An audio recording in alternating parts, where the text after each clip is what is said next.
గచ్చిబౌలి నుంచి శంషాబాద్కు మెట్రో రైలు మంజూరు చేయడమే కాదు, టెండర్ కంప్లీట్ చేసినాం, పైసలు మొత్తం పోగు చేసినాం, టెండర్ పూర్తయింది. ఎల్ఎన్టీ అనే కంపెనీ ఏదైతే మెట్రో కట్టిందో వాళ్ళకే వర్క్ వచ్చింది. సరిగ్గా ఈ పాటికి 2 ఏళ్లలోనే పని పూర్తయి ఈ పాటికి చుక్ రైలను ఉరుకుతున్నాయి మీ కాడికి. ఎందుకంటే మీ దగ్గర ల్యాండ్ అక్విజిషన్ లేదు, భూసేకరణ లేదు.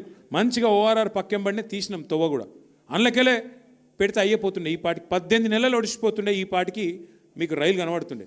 ఈ రైలు రేవంత్ రెడ్డి ఎంత మూర్ఖుడు అంటే ఆయనకు తెలియదే అర్థం కాదు, చెప్తే ఈనాడు.